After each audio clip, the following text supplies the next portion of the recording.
In the summer of 1992, Daniel and Paige Whitmer set off for a romantic rowing trip on the foggy coast of Maine. Locals remember seeing them launch from the tiny harbor at Devil's Elbow, never to return. The boat was found drifting 3 days later, empty. But in 2024, a construction crew dredging the harbor uncovers a rusted waterproof camera sealed inside a diver's pouch. When they develop the last roll of film, one grainy photo shocks investigators. The final image shows Daniel and Paige smiling in their boat, but there are 4 people on board. Before we dive in, don't forget to subscribe for more cinematic cold cases, twisted disappearances, and true crime stories that leave you speechless. August 4th, 2024. Location: Devil's Elbow Harbor, Maine. The fog rolled in thick and early that morning, just like it always had. Most people had forgotten about Daniel and Paige Whitmer. It had been 32 years since the couple vanished from Devil's Elbow in a simple aluminum rowboat.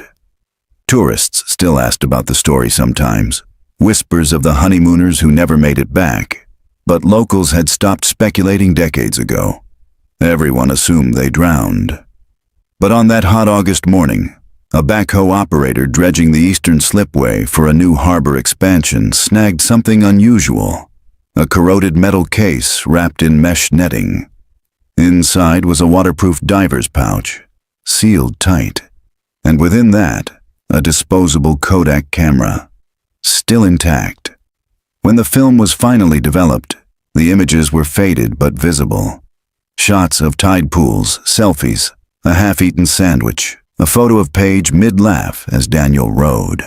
But the last photo, the one taken right before the disappearance, wasn't just Paige and Daniel. There were 4 people in the boat, 2 smiling in the foreground, and 2 more in the shadows near the stern. The photo lay flat on the evidence table, still damp at the corners, curling slightly at the edges. Even through the plastic gloves, Detective Marley Greer could feel the weight of it. Not the physical weight, the weight of 32 years of silence pressing down on a single image. 2 people sat in the center of the frame, young, tanned, sunlit. The man wore a Red Sox cap, tilted back just enough to reveal his soft smile, and a dark smudge of sunblock across the bridge of his nose. The woman leaned into him, her cheek pressed lightly to his shoulder, her dark hair wind-blown and loose. She wore a simple tank top, a wedding ring just visible on her left hand. Daniel and Paige Whitmer, married for 13 days, missing for 32 years. It should have been just the 2 of them in the boat. Everyone remembered it that way. That's how the story went, how it had always gone. A young couple on their honeymoon, rowing out from Devil's Elbow on a foggy July evening. A rented skiff, a picnic cooler, a blanket. They were seen leaving the harbor around 6. The boat was found 3 days later, drifting just north of Gull's Point. Empty, no signs of a struggle, no bodies recovered, no real explanation. The prevailing theory had always been that they drowned. Some locals said the tide changed suddenly, caught them in a riptide, dragged them out. Others liked the ghost story better, said the harbor was cursed. The truth was that no one knew, until now. Marley leaned in. It was subtle, barely visible in the shadows at the edge of the frame, but once you saw it, you couldn't unsee it. A hand, not Paige's, not Daniel's, resting just behind Paige's shoulder, pale and thin, with bitten fingernails and veins raised under the skin like blue wire. And behind Daniel's head, farther back, almost hidden in the dark patch at the stern, a second face, unsmiling, watching the lens, eyes locked on whoever was taking the photo. There were 4 people on that boat. Marley didn't speak for a long moment. The evidence lab was quiet, just the soft hum of machines and the distant wheeze of the air conditioning. Nicole Harlan, the forensic tech who developed the film, stood at her side, arms crossed, waiting. "You're sure this hasn't been tampered with?" Marley asked, without looking away. "Positive," Nicole said. "It's from a 1991 Funsaver Kodak. The film chemistry matches the production lot. We checked the timestamps, degradation curve, even ran it against UV exposure and seawater decay. It's clean. Authentic. Marley straightened up, her mind already assembling the old case file like a blueprint. July 12, 1992.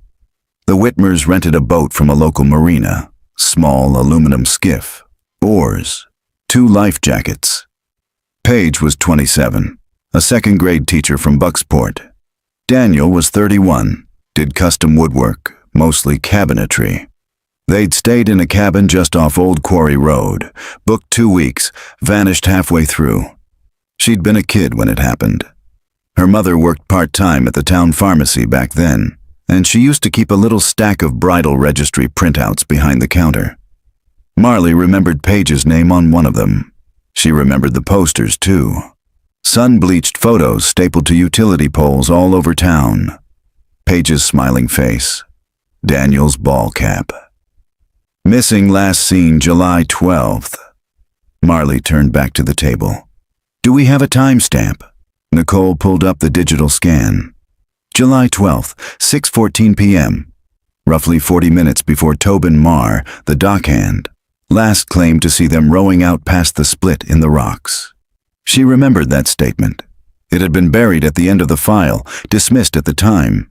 Tobin said he thought someone else was on the dock that night, maybe 2 people. Said they didn't get in the boat, but they watched. Didn't blink.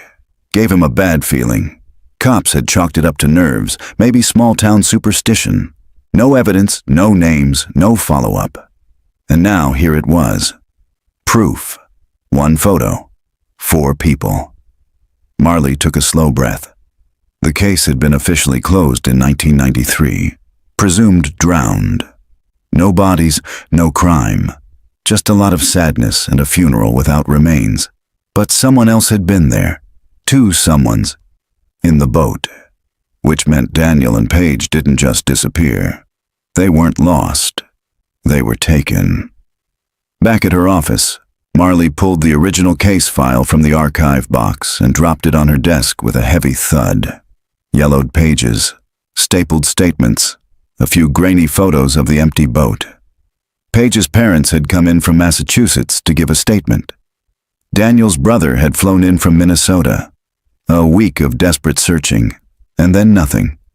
Just a quiet memorial service and a lifetime of questions. She flipped through the timeline. The rental receipt was there, signed 5:37 p.m. by Daniel.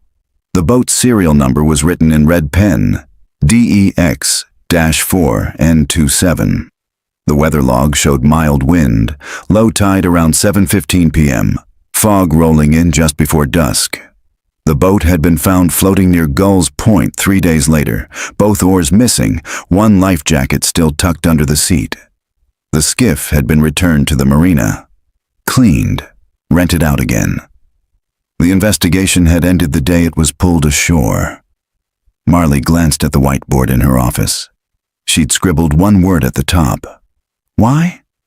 Why would someone go out of their way to hide a second couple in the boat? Why take the Whitmers? Why wait 32 years to be discovered? She looked back down at the photo. Paige was mid-laugh, her head tilted back slightly. Daniel had 1 hand on the oar, the other wrapped around her hip. Behind them, the other hand, the one resting on Paige's shoulder, was limp, relaxed, as if they weren't hiding, as if they belonged there. The second face in the shadows stared out from the photo like it had been waiting to be seen. Marley pulled her pen from her jacket and scratched out the last line on the case file summary. Status: presumed drowned. Case closed. She drew a thick black line through the words and replaced them with 3 more. Case reopened. August 9th, 2024. Outside, the fog had rolled in over the harbor again, thick and still. Somewhere beneath that water, the truth had waited for 32 years. Now it was starting to rise. The marina hadn't changed much since 1992. Marley stood on the warped wooden planks of the main dock, watching as the tide sloshed lazily beneath her boots. The rental shack was still painted the same pale blue, its paint flaking like sunburnt skin, and the same rusted wind chimes clinked from the eaves. A faded boat rentals sign hung crooked above the window, barely legible. The new owner, a heavy-set man in his 60s named Phil Marr, was the nephew of Tobin Marr, the dockhand who'd given the original witness statement. Tobin had passed away 10 years ago. Marley hadn't expected much from the visit, but Phil, it turned out, had never thrown anything away. He led her behind the counter and unlocked a metal filing cabinet, so dented it looked like it had been kicked shut a few dozen times. From inside, he pulled a ledger wrapped in a dry, crumbling paper towel. "This," he said, tapping the cover with a stubby finger, "is every rental record from 1991 to 1993. My uncle was old school, logged everything by hand." Marley flipped it open. The pages were smudged with grease and salt, and the ink had faded in places, but the handwriting was surprisingly neat. Dates, names, time out, time in, serial numbers, boat condition, July 12, 1992. Her eyes landed on the name, D. Whitmer, boat number 12. Serial number DEX-4N27. Signed out at 5:37 p.m. Estimated return, sunset. She ran her finger down the column. There was no check-in time, just a red circle with a question mark. Phil scratched his chin. "My uncle marked it that way whenever someone didn't return a boat. Usually meant they were late or the boat had to be towed. You probably already know this, but that boat showed up 3 days later, floating near the rocks. Empty, damned creepy." Marley flipped to the next day, July 13th.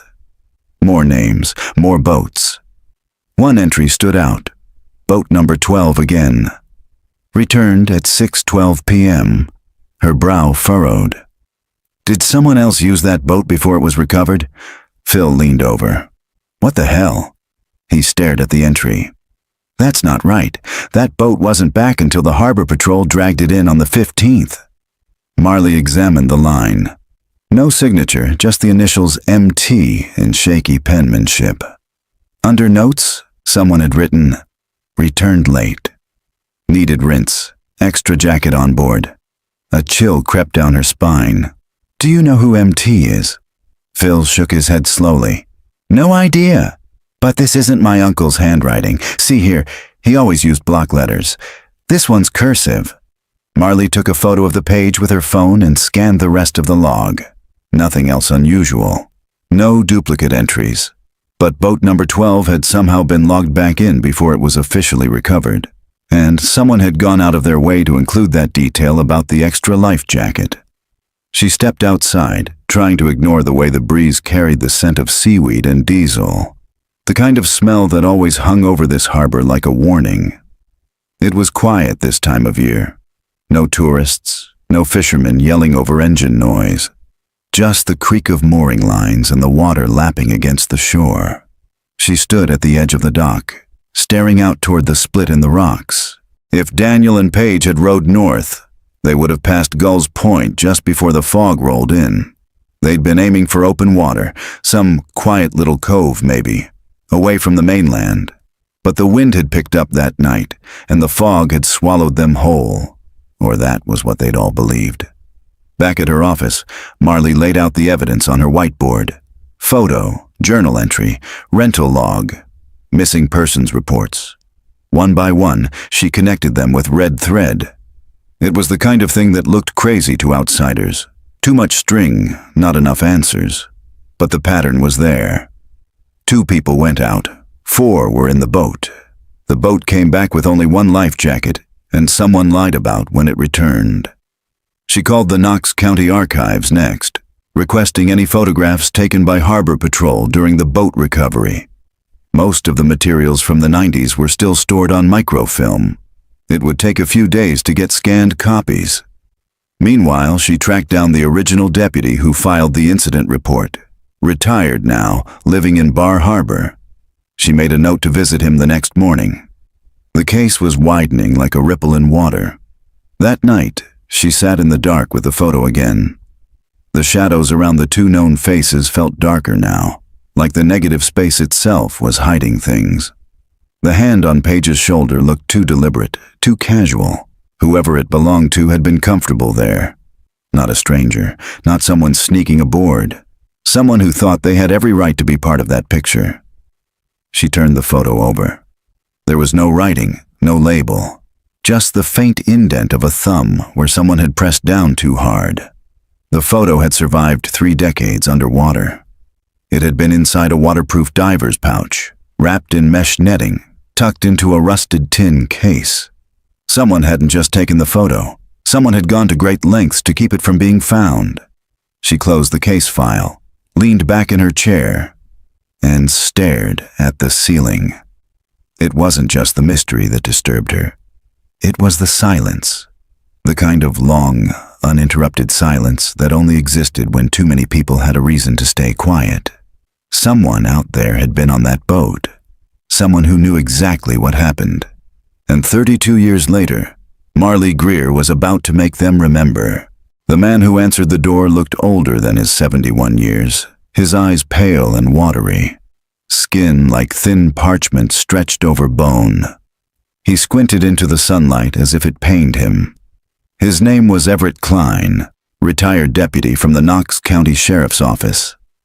Marley had tracked him to a narrow 2-story house in Bar Harbor, where he lived alone, surrounded by stacks of old newspapers and shelves of unread books. He didn't say much as he led her inside, just gestured vaguely toward the living room and lowered himself into a squeaky leather chair. His knees cracked audibly. Marley took the opposite seat, her voice gentle. "I'm here about the Whitmer case," she said. "You filed the recovery report in July of 1992. Klein nodded once, but didn't speak. "We found a photograph," Marley continued, "from a disposable camera recovered near Devil's Elbow. It shows Daniel and Page on the boat, but there were 2 others in the frame, faces we can't identify. It's not just a missing persons case anymore."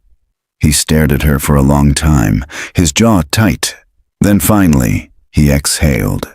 "You saw them," he said. "You saw the others." Marley blinked. "You knew?" "No," he said. "I suspected, back then, but no one wanted to dig too deep, not in a town like that. People had allegiances." "What do you mean?" Klein reached beside his chair and pulled a thick envelope from a dusty drawer. Inside were photocopies of documents, ones that hadn't been part of the official case file. Photos of the boat, closer than anything Marley had seen. A second report with notes in the margin. A Polaroid of a waterlogged life jacket with a name stitched inside the collar. M. Tenko. "Matthew Tenko," Klein said. "You ever hear that name?" Marley shook her head. He worked part-time at the marina in the summer of '92. No record of him logging hours. Paid in cash. Lived in a trailer up by Finch Hollow. Quiet kid, always watching. When the boat came back, I was the one who opened the compartment. That jacket was stuffed under the seat. His name. Clear as day. I wrote it down, attached it to the file. She narrowed her eyes. "It's not in the file now." Klein gave a humorless smile. Didn't think it would be. Marley sat back, processing. The rental ledger had the initials MT listed the day after the couple vanished. Someone had logged the boat as returned and cleaned. Someone who knew how to make it look routine. Matthew Tenko. "What happened to him?" she asked. "Vanished," Klein said. 6 months after the Whitmers. Just packed up and disappeared. Told a neighbor he was going to New Hampshire to join some religious co-op. No forwarding address. I checked. Nobody by that name ever arrived. Marley flipped through the old photographs. In one of them, the skiff had clearly been photographed from above, likely taken from the dock during recovery. She leaned in. The front seat of the boat was empty, but in the back, the faint outline of something else. A second cooler. The original report said they'd only packed 1. "You think there were supplies meant for more than 2 people?" she asked aloud. Klein didn't answer. He just looked tired. Haunted. Marley stood, careful with the folder. "I want to find him," she said. "If he was there, if he came back, I need to know what happened that night." "Start with the bait shack," Klein said. "There was a guest ledger. People used to sign their names when they bought tackle or ice. My guess, he left a mark somewhere." Back in the car, Marley let the recorder roll as she dictated notes. Tenko was the first concrete lead she'd found. She added his name to the board the moment she got back to the station, circling it in red beneath the photo. She pulled the case file again, now with Klein's envelope in tow, and compared every detail. There was no mention of Tenko anywhere. Someone had scrubbed him out. The next morning, Marley visited the storage container behind the bait shack, the same one that had stood untouched since the early 2000s, when the business went under. With Phil Marr's reluctant permission, she pried the door open and stepped inside. Dust. Moldavian A wall of rusted shelving lined with buckets of dry rotted fishing line and gas cans. But near the back, under a warped workbench, she found it. A narrow red binder labeled in Sharpie. Customers 1990 to 1993. She pulled it free and flipped to July. There, between July 12th and 14th, two names had been scrawled in barely legible ink. M. Tenko C. Rhodes. The blood drained from her face. C. Rhodes. Daniel's middle name was Allen. Paige never changed her last name. Rhodes wasn't a mistake. It was someone else. She stared at the two names stacked one above the other, written in the same pen, same slanted handwriting. Whoever they were, they'd signed together. A second man, another accomplice. They weren't just out there. They were working as a team. She snapped a photo and closed the book slowly.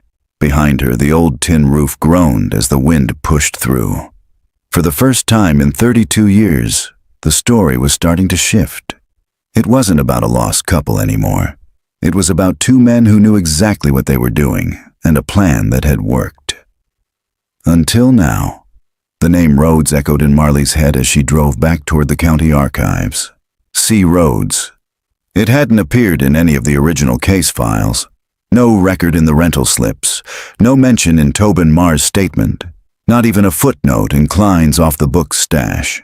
But now it was scrawled beside M. Tenko in the bait shack ledger, dated 2 days after Daniel and Paige Whitmer disappeared. The handwriting matched. Same slope, same pressure. They had been there, together, and they'd signed their names like they wanted to be remembered, or like they thought no one would ever look. She'd run Rhodes through the department database before heading out. Nothing in Maine, nothing matching the initials. But when she cross-checked against Klein's old records, specifically the old personnel files from a now-defunct correctional facility 2 towns over, she found something. An old intake counselor.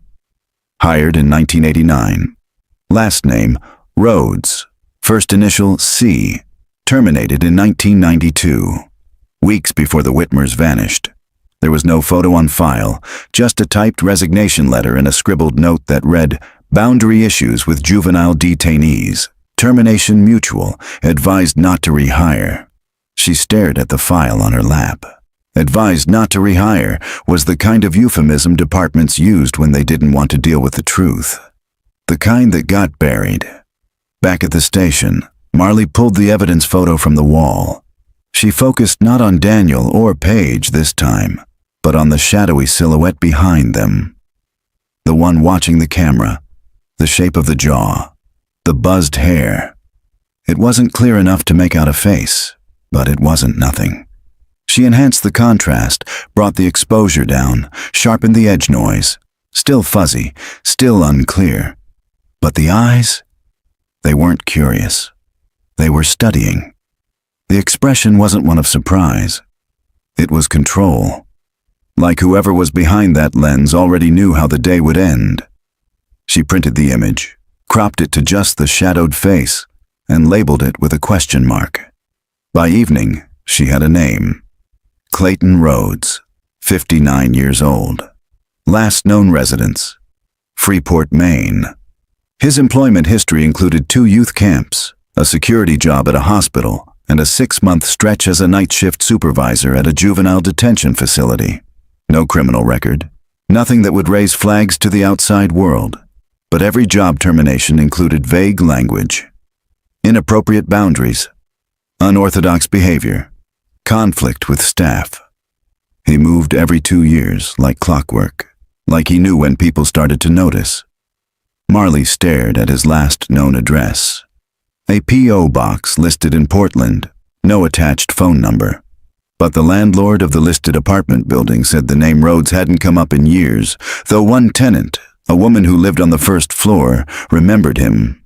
Said he was soft-spoken, kept to himself. Drove a blue Suburban with missing plates, she'd said. Gave me the creeps. Marley checked DMV records. No Suburban registered to Rhodes in the past 20 years. The man had scrubbed his trail clean, except for that signature. That he'd left behind, and it was enough. She pulled up archived news from the 1990s, scanned every article that mentioned Devil's Elbow, anything about the Whitmers, the marina, even the bait shack. Then she found it. A photo published in the Coastal Gazette on July 18th, 1992, 5 days after the couple vanished. It showed volunteers dragging the skiff ashore. The caption named everyone in the frame, but it was the man in the background that caught her eye. He wasn't helping.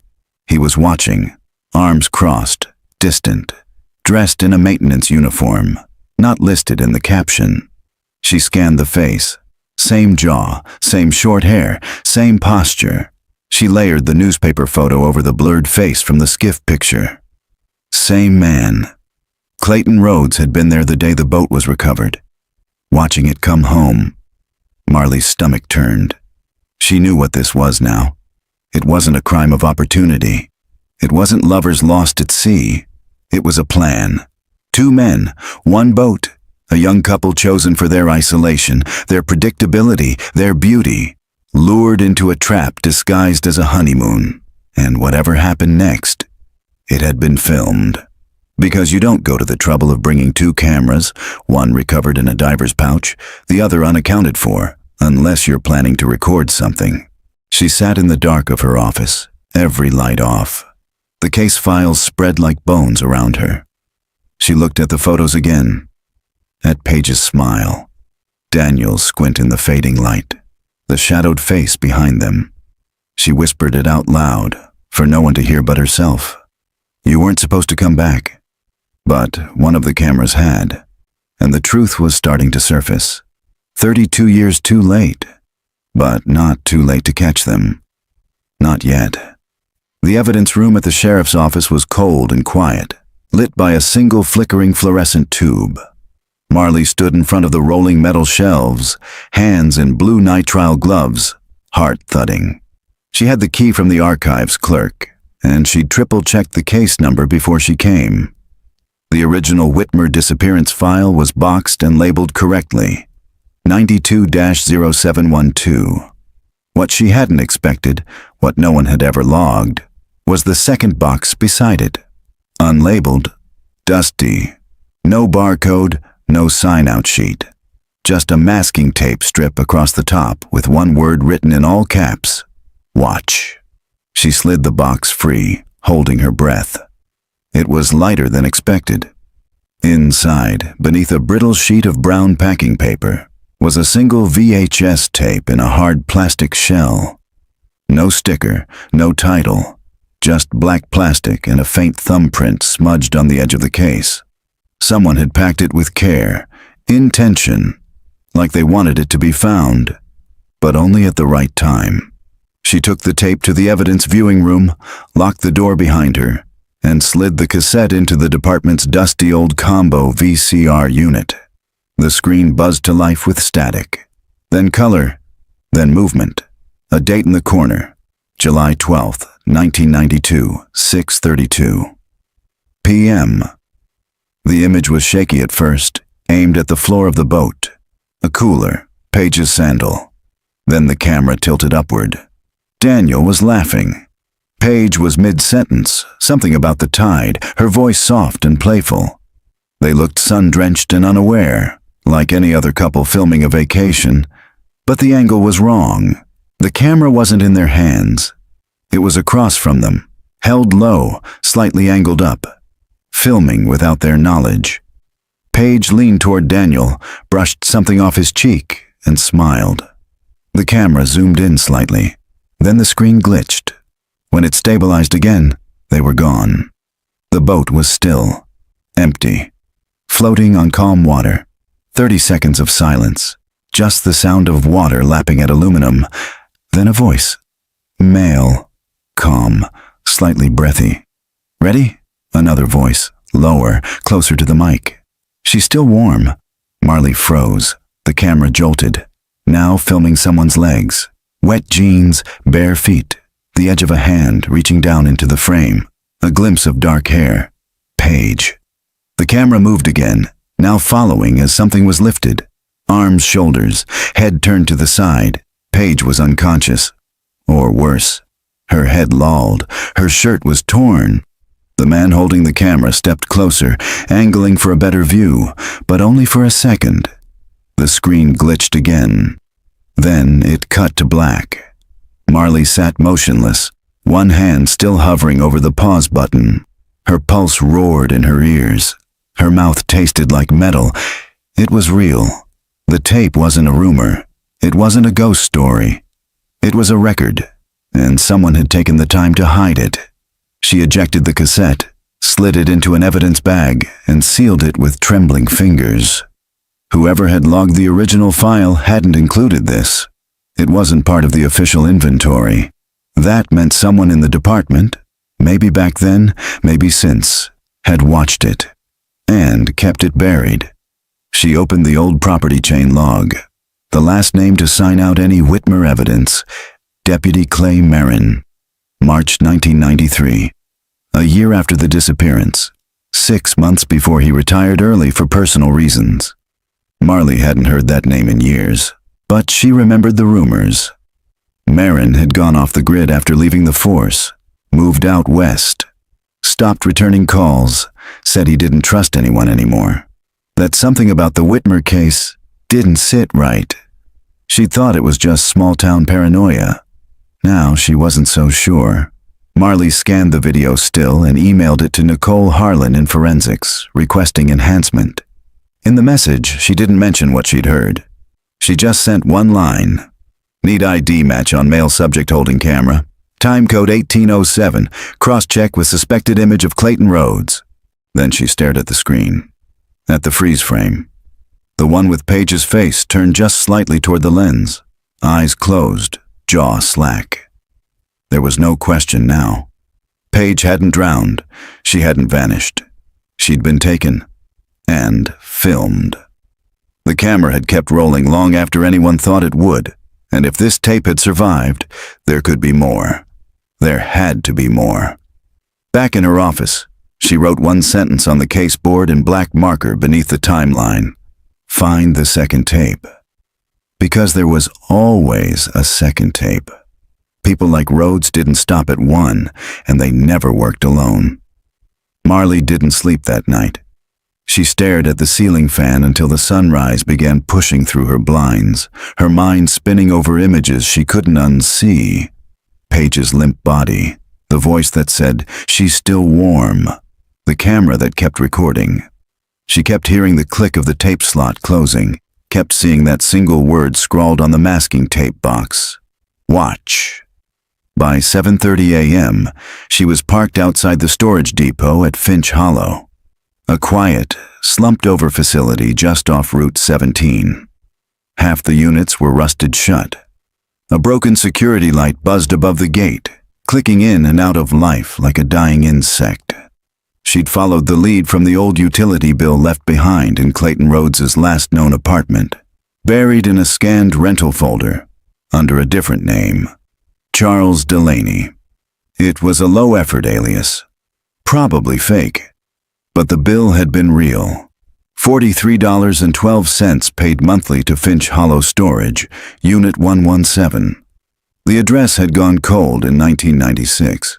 No forwarding, no cancellation, just silence. She approached the office, badge clipped to her belt, and knocked on the bulletproof glass.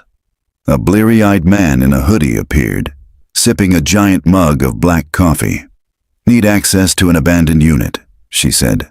"Law enforcement, Knox County. You've got a Unit 117 rented under the name Charles Delaney." The man glanced at her ID, frowned, and pulled up the ledger. "That one's been unpaid since, 1996. We sealed it years ago. Could have auctioned it, but never got around to it. Probably rats and mold by now." "Still need to open it," she said. "Now." The man sighed, grabbed a ring of keys, and led her through the crumbling rows. Unit 117 sat near the back, one padlock, coated in dust. Marley held her breath as the key slid in. The lock gave with a groan. She opened the door. The smell hit instantly. Mildew, old paper, something sour and mechanical. Inside were 6 plastic storage bins stacked against the wall, one old steamer trunk, and a black duffel bag caked in mold. No furniture, no labels, just storage meant to disappear. She opened the first bin. Books, technical manuals on carpentry, plumbing, home renovation, some handwritten notes.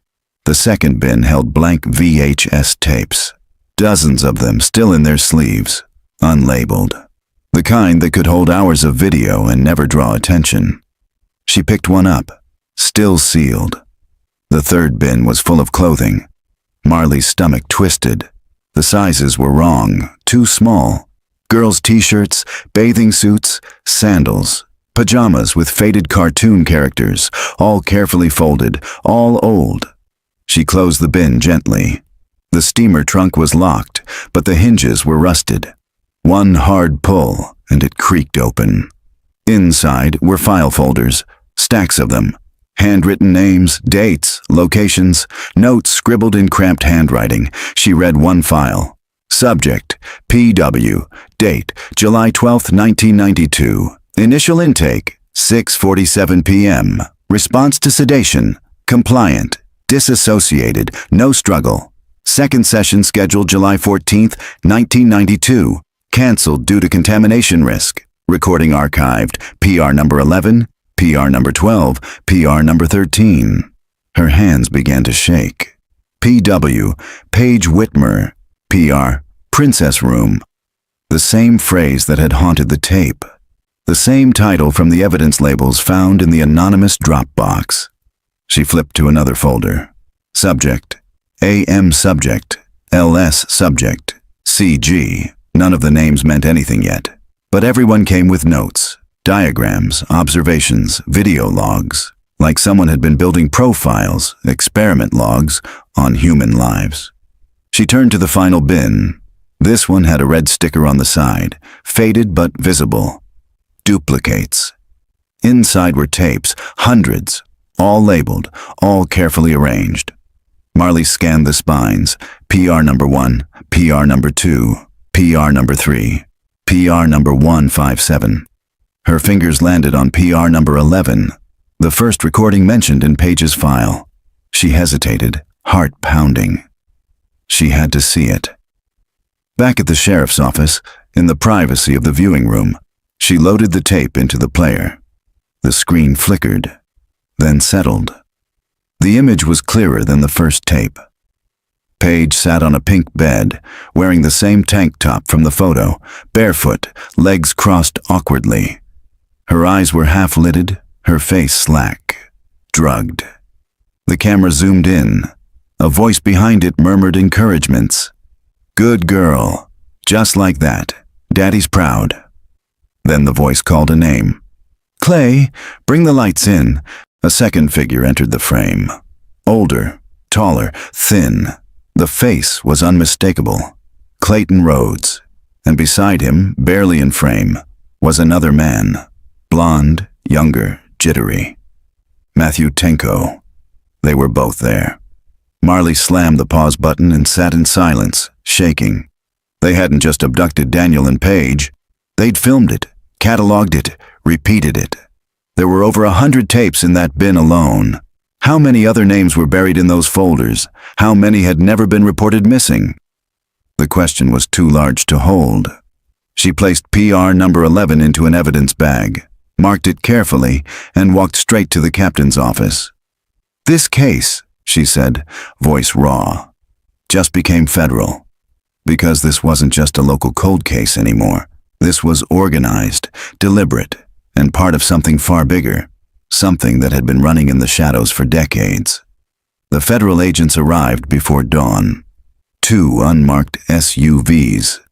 3 members of a rapid response exploitation task force from Boston. Marley stood on the edge of the sheriff's lot as they unloaded portable scanners, evidence lockers, and a caseworker from Homeland Security. They moved like they already knew the shape of what they were walking into. She briefed them in clipped sentences. VHS tapes, labeled by session, date codes linked to multiple possible victims, and 2 named suspects, Clayton Rhodes and Matthew Tenko. Both long vanished. One presumed dead, the other possibly still active. They didn't flinch. They'd seen it before. One of the agents, Agent Kravitz, a pale woman with sunken eyes and an emotionless voice, asked for a quiet place to view the full catalog. Marley led her to the media room and locked the door behind her. She didn't stay to watch. Instead, she dug deeper into the paper trail. She cross-referenced every folder from the storage unit with missing persons reports from 1987 to 1995. A few names matched. Most didn't. But one location kept coming up. Half-Bridge Lake, a stretch of remote water 40 minutes inland. The name appeared in 2 session files, PR number 24 and PR number 36. She pulled up land records. There had been a cabin there, registered under a now-defunct LLC, no images, no official photos. But a maintenance request from 1991 mentioned plumbing repairs and generator service, signed by M. Tenko. It was still there. Marley didn't wait for backup. The road to Half-Bridge Lake was little more than a washboard dirt trail cut through dense pine. Rain had softened the shoulders, and her cruiser fishtailed as she climbed the final hill. At the top, she killed the engine. The cabin sat about 100 yards from the water, weather-beaten but intact. Gray wood siding, sagging porch, one broken window patched with duct tape. Nature had started reclaiming it. Ivy, moss, tree roots bulging beneath the steps, but it stood solid, untouched by time or attention. She drew her flashlight and stepped through the brush. The front door creaked open with little resistance. No lock. Inside, it smelled of rot and old damp wool. There was no furniture, only a folding chair and a milk crate covered in dust. A black wire ran along the wall, still stapled neatly in place, leading to a dead security camera mounted in the corner. She stepped carefully across the warped floorboards and opened a door on the left. A single mattress lay on the floor, a pink blanket, a child's nightlight shaped like a rabbit. Marley didn't move. This was the room, or one like it, the princess room. She crouched beside the mattress, staring at the small handprints still smeared on the inside of the boarded-up window. Dust clung to the corners. On the wall, faint beneath the faded wallpaper, were tally marks. Hundreds of them, etched into the wood with something sharp. Not days, not months. Years. She stepped back into the hall and found a narrow closet beside the entryway. Inside was a shelf, and on it, a single cardboard box sealed with duct tape. She pulled it down. It rattled. She opened it with her penknife. Inside were labeled videotapes, 3 dozen of them. Handwritten notations, names, ages, a small stack of Polaroids, some too dark to make out, others heartbreakingly clear. A girl, 6 years old, holding a chalkboard with a date, August 14th, 1992. Same day as the boat recovery. Marley gripped the shelf to stay upright. Paige hadn't died the night she was taken. She had been here, kept here, at least for a while. And if Paige had been here, maybe Daniel had too. She checked the box again. No photos of Daniel. No folder marked with his initials. No mention of a male victim at all. She stood, trembling, and looked around the room one last time. It was cold in a way that had nothing to do with temperature, like something had lived here and left its shadow behind. She called it in. 20 minutes later, 2 cruisers and a black SUV arrived with agents and forensics techs. They swept through the cabin, tagging everything, photographing everything. Marley stood outside under the trees, watching the wind comb through the pines, listening to the distant murmur of Half-Bridge Lake lapping at the shore. She could almost hear the oars, almost see the boat coming in. But it wasn't Daniel and Paige anymore. It was them. Rhodes, Tenko. 2 men with a plan, a location, a ritual. And 32 years of silence wrapped around their crimes like a curtain. One of the agents stepped out of the cabin, holding a small object wrapped in tissue. A ring, thin, simple, white gold, still bearing an inscription. To P, forever D. Marley took it in both hands. Daniel hadn't left her behind. He'd left a marker, a promise, something for someone to find, something to say, I was here, she was mine. We didn't go quietly, and now the world would know. The lab had pulled clean audio from PR number 12. It arrived at Marley's desk on a flash drive, marked in plain black ink. Audio extract. Rhodes. She plugged it in, put on her headphones, and closed the blinds. The waveform glowed across her screen. No music, no distortion. Just breathing, movement, voices, then him. Clayton Rhodes. He spoke calmly, measured. The voice of someone who had practiced being gentle. A man who didn't scream his commands, but whispered them, like a teacher at story time. Is the light too bright, sweetheart? A girl's voice responded. It wasn't Paige. Younger, drowsy, compliant. He asked her to lie down, told her the game wouldn't take long. His tone never changed, even when she began to cry. Marley stopped the playback and removed the headphones. She sat very still. The ring from the cabin was in a sealed evidence bag on her desk. She stared at it for a long time. Paige's ring, with Daniel's name inside. Agent Kravitz had confirmed it had traces of old blood in the channel beneath the stone. Male DNA. Too degraded for a match yet. But if Daniel had been in that cabin, there was a good chance he died there. She couldn't let herself believe otherwise.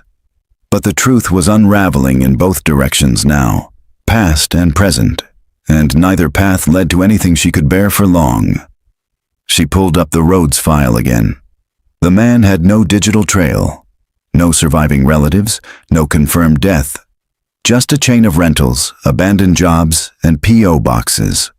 She expanded the search across New England and cross-referenced anyone with juvenile access history and a vehicle matching the old description. Dark blue Suburban, main plates pre-1995. She got a hit. Not on Rhodes, on the vehicle. In 2001, the Suburban was impounded outside a remote farmhouse in northern Vermont, left abandoned after a neighbor called in a welfare check. The man inside had been dead from an overdose. But he wasn't Rhodes. He was younger. Identity unknown. Rhodes's name wasn't mentioned in the report, but in the barn behind the farmhouse, police had found a padlocked freezer full of VHS tapes, labeled the same way. PR number 188, PR number 189, PR number 190, and so on. They'd never made the news. The tapes had been sealed, quietly passed to federal storage, classified under an internal exploitation task force name, Family Sanctum Fellowship. Marley picked up her phone and called Agent Kravitz. He's not the only one, she said, and I think he gave this operation a name. There was a pause on the other end of the line. We know, Kravitz said. We believe the tapes were circulated through a closed network of individuals, small group, rotating locations, shared materials. We're working on identifying more members. Rhodes may have been a founder. Marley exhaled slowly. I found the cabin. I found the ring. Paige was there. Daniel might have been too. And the others. Dozens, hundreds maybe. We don't know how many yet. Did you watch PR number 13? No. You need to. Marley opened the secure viewing room again and slid in the tape. This one was different. It opened on darkness, just the sound of waves, then the faint metallic squeak of oarlocks. The camera adjusted. It was inside the boat, looking at Daniel. He wasn't dead. Not yet. He was tied. Wrists bound to the railing, head low, breathing shallow. A voice behind the camera, Tenko, younger, more frantic, spoke in hushed tones. "Do we keep him, or finish it?" Rhodes answered calmly. "He's too strong. She's the focus. He was just..." Context. Then Daniel spoke. It was a whisper. Raw, bloody. "You'll burn for this." Rhodes didn't respond. The camera turned. For one moment, Paige's face came into view. She looked straight into the lens. Her lip was split. Her eyes were alive. And then... static. Marley pressed pause. She stared at the frozen image. Paige had known the camera was running. She had looked straight into it, as if begging someone, someday, to see her. And now someone had. Marley backed out of the room and slid the tape into a new evidence bag. That image, Paige looking into the camera, wasn't just evidence anymore. It was witness, survivor, and Marley would make sure the world saw it. She walked to the task force staging area where the agents were working through the catalog. "I want to go public," she said. "I want the photo, the ring, Paige's image on that last tape. I want it all released." Kravitz looked up. "You sure?" "Yes." "Then we start with a name." Marley didn't hesitate. Clayton Rhodes and Matthew Tenko. Because this wasn't folklore anymore. It wasn't just a mystery. It was the truth. He'd been watching her. Marley felt it before she knew it. A slow, creeping certainty that settled at the base of her neck like cold fingers. It started as a shadow in her periphery, a car she saw twice in the same day. Then it became a man. Middle-aged, khaki jacket, thinning hair, standing across the street from the station as she left for the night. He never smoked, never spoke, just stood with his hands in his pockets and eyes on the door. He never blinked. At first, she told herself it was nerves. The case had wormed under her skin, crawling into her dreams, tainting every quiet moment. But by day 3, she knew she wasn't imagining it. He was waiting for her shift to end. He was always watching from a distance, always gone by the time backup arrived. She ran facial recognition off the security footage and got nothing. No driver's license, no warrants, no DMV record. It was like he didn't exist. But then, late one evening, he slipped. A red light camera on Water Street caught him pulling a U-turn. The plate traced to a vehicle rented 2 weeks ago from Bangor Airport under the name M. Canning. Fake ID, prepaid debit card. The rental company didn't even have a phone number, but the time of rental?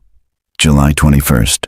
2 days after Marley had reopened the Whitmer case, she pulled every file again, spread them out like a deck of cards. Rhodes, Tenko, the bait shack, the ledger, the videotapes, the logbooks, the boxes, the ring. She needed to find the one thing they'd missed. The reason someone would come out of hiding now after 32 years of silence. She got it at 2:11 a.m.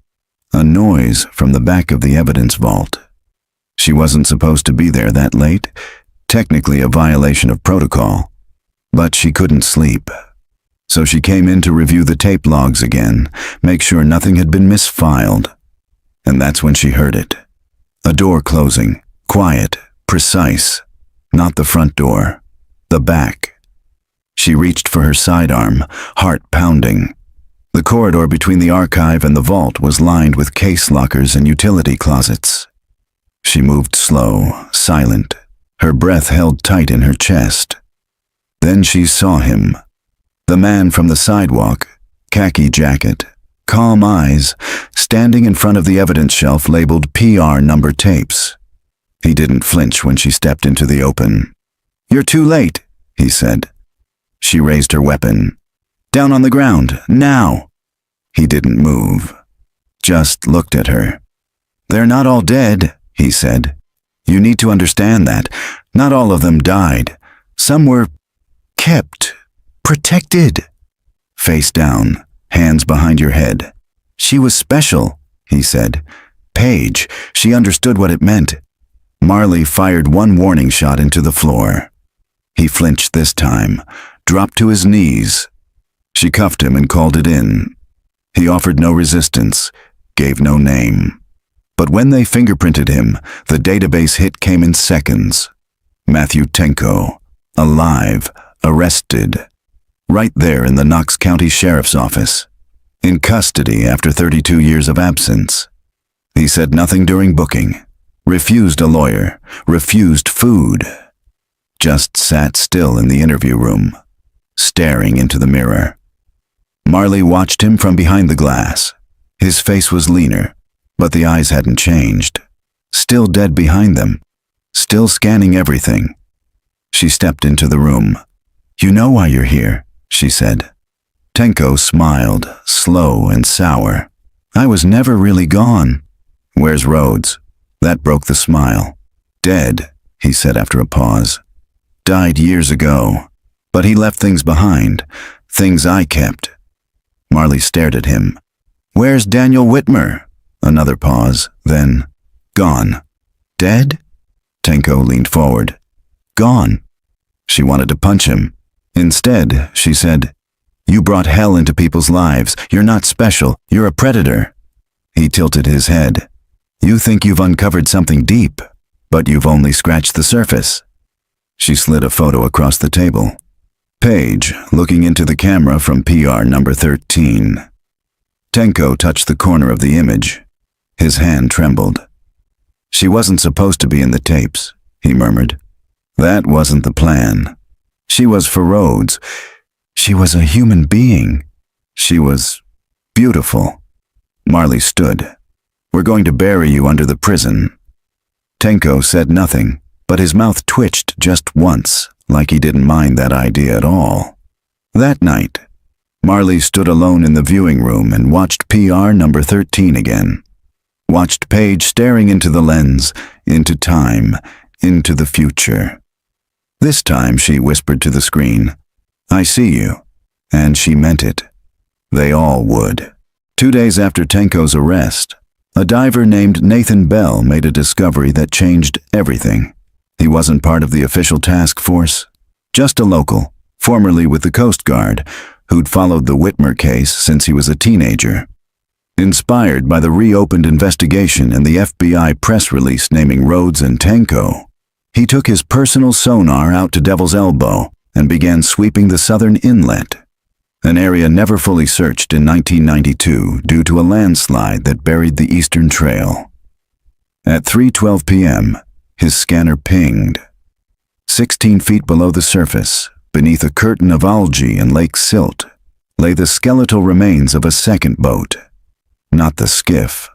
Not the one Daniel and Paige were seen departing in. This one was smaller, dinghy style, flat-bottomed, untouched by weather, swallowed whole by the water and forgotten.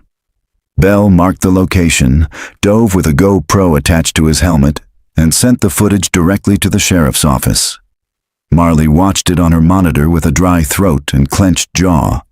The camera passed over cracked fiberglass, rope netting, and a waterproof duffel bag wedged beneath a broken bench. Bell opened it underwater and revealed the contents. Clothing. A man's shirt, soaked but still patterned with a faint plaid. A shoe. A belt. And inside a sealed zippered pocket, miraculously preserved, a leather wallet. Inside it, Daniel Whitmer's driver's license. The photo was young, sunlit, 25 years old, newly married, still smiling. There was no blood, no damage to the boat, but there were scratch marks on the inner rim of the fiberglass. Deep ones, like someone had tried to claw their way out. Marley pressed pause. There was more. At the bottom of the duffel bag, just beneath the wallet, Bell had retrieved a second item, a microcassette.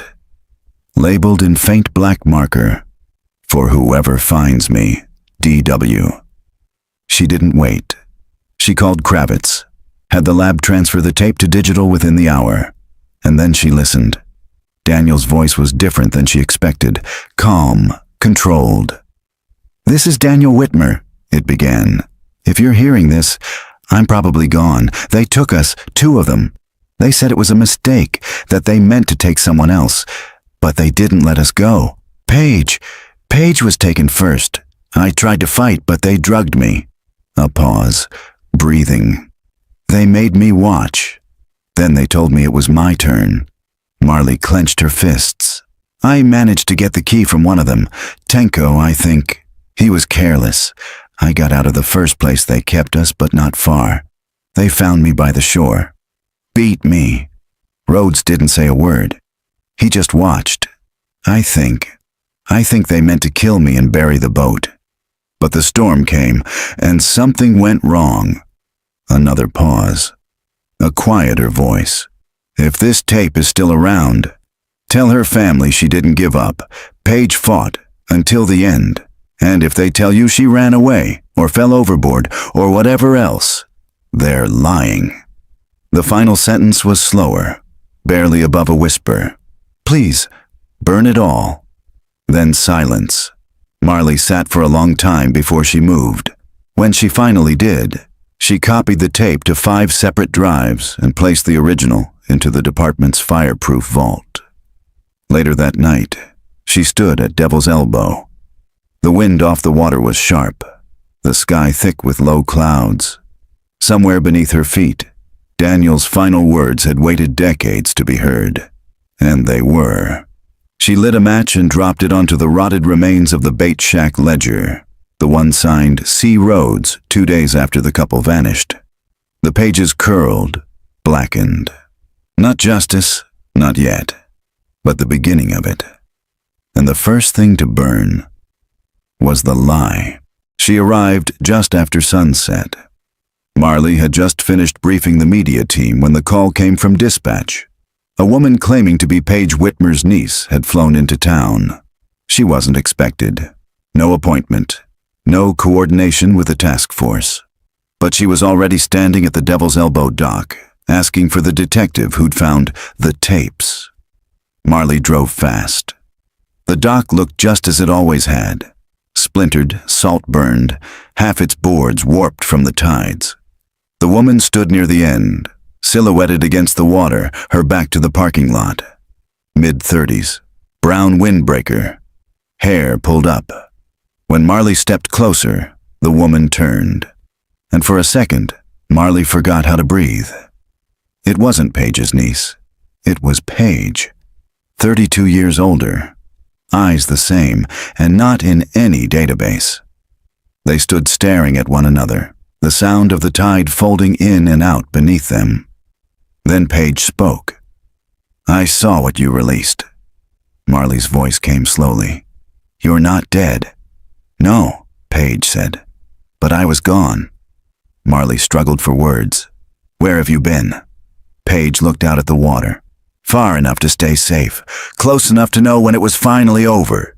She handed Marley a sealed envelope, thick, weathered. Inside were photographs, dozens of them.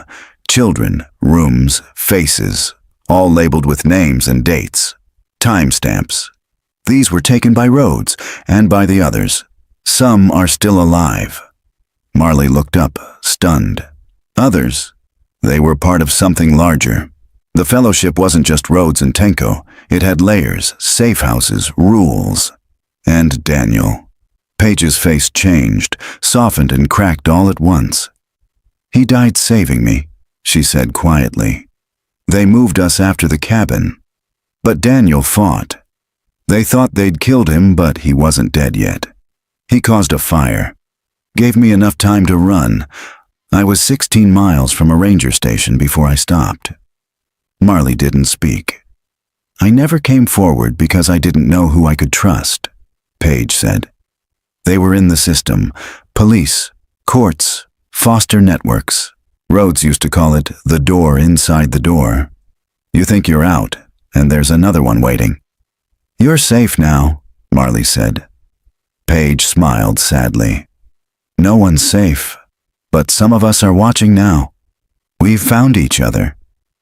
Marley looked again at the photos in her hand. "Are these?" "Some are still missing," Paige said. "But they're not dead. I know where at least 2 are. One in New Hampshire, one in Pennsylvania. But I can't do this alone anymore." Marley nodded. "You won't." Paige turned to leave, but paused at the edge of the dock. "They never expected me to remember," she said. "But I remember everything." Then she walked into the darkness. Marley stood there for a long time, the waves slapping gently beneath her boots, the envelope still warm in her hands. She looked out at the water where a boat had once drifted, where Daniel had left his ring, and Paige had left her voice frozen on film. The story wasn't over. It had just begun. 2 weeks later, the task force raided a property in rural Pennsylvania. It was a private home with a church-like steeple and blacked-out windows, buried behind a tree line so thick it didn't show up on satellite until they adjusted the light spectrum. A drone, sent ahead, had caught glimpses of children's shoes near the barn. Burn barrels, a cross carved into the dirt. Inside, they found what Paige had warned them about. 3 survivors, 1 male, age 19, 2 girls, younger, 10 and 12, pale, underfed, but alive. They had been raised on stories of judgment, of the outside world as corrupt. Their family was a cycle of silence and reward. They called themselves the ones who stay. None had ever been to school. None had ever seen the ocean, but all of them recognized Paige's name when shown a photo. "She was the one who got away," the boy whispered. "She promised she'd come back." The tapes in the basement numbered over 200 VHS Betamax, some broken, some warped from fire damage, others pristine, cataloged by initials and date, and all of them were copies. The originals, they learned, had once been stored across 3 states, traded between guardians, encrypted under a code known only to a few. But now, slowly, with each search, each confiscated envelope, they were pulling the thing apart, tearing it down, one name at a time. Paige stayed close to the investigation, quietly, never on record. But she shared what she remembered. Names, faces, routines. She walked through sketches of buildings long destroyed, recognized handwriting, corrected dates. Marley watched as a network that had lived underground for more than 3 decades began to crumble in the daylight. But there were still pieces missing, like the man in the Polaroids, the one who was always just out of focus, the one they'd started calling the Overseer. His face was never clear, never full, but always there, behind the girls, in the mirror, in the shadows of the princess room, a figure with gloves and a cane, never speaking, only watching. Marley showed the photos to Tenko in federal lockup. His eyes changed. "You'll never find him," he whispered. "Why not?" "Because you already have," he said. Marley stared at him. Tenko smiled. "He's still out there, and you'll know it when you hear the bells." "What bells?" "You'll know." That night, Marley couldn't sleep. She walked the dock at Devil's Elbow again, just as the wind began to shift. In the distance, the water slapped against something wooden, slow, repetitive, like oars. She turned, but there was nothing. Still, she listened, and just faintly, on the breeze, a chime, low, distant, a bell. It could have been wind, could have been imagination, or it could have been the last piece of a machine still humming beneath the world. The tapes were just the beginning. What they'd unearthed wasn't a man, or a cabin, or a boat. It was a system, a sickness, a door inside a door. And somewhere, someone was still turning the key. April 2nd, 2025. Location: Knox County Sheriff's Department. Evidence vault. The envelope came in a plain brown mailer with no return address. No note. Just a timestamp on the postal barcode. 1:14 a.m., dropped at a 24-hour parcel box 3 towns over. Inside was a single item, an unlabeled VHS tape. No markings, no writing, no dust. It had been handled recently. Marley stared at it for several long seconds before sliding it into the secure player in the viewing room. The screen flickered, crackled, then came to life. A slow, static-heavy shot of a shoreline. Half-Bridge Lake, but not present day. The colors were wrong. The grain too thick. It was dated. July 16, 1992, scrawled digitally in the bottom corner. The camera zoomed in. Daniel and Paige stood at the end of the dock. Daniel was helping her into a life jacket. She laughed, waved. They looked so ordinary, so untouched. The boat waited behind them, oars tied down, cooler packed. The sky was clear. Then the camera panned left, to the trees, and for the first time, Marley saw him. Not Rhodes, not Tenko, the third man, the one from the mirrors. Face obscured by a wide brim hat. Gloves on, holding a cane with a silver wolf's head carved into the handle. He didn't move, he didn't speak, but he looked directly at the camera as if he knew it was recording, as if he meant for it to be seen someday. Then he turned, stepped backward into the brush, and disappeared. The tape cut to black. Marley sat still for a long time. She rewound it, paused on his silhouette, printed the frame, and added it to the board. The case file was no longer titled Rhodes, Clayton, or Tenko Matthew. Now it had a new name. Unknown operator, alias the overseer status, at-large investigation, ongoing. And just beneath the label, Marley placed a final note. Paige was the first to escape. She won't be the last. Then she locked the vault and turned off the lights. Outside, a cold wind passed over Half-Bridge Lake. And somewhere deep beneath the surface, a boat still rested, waiting, but not alone anymore.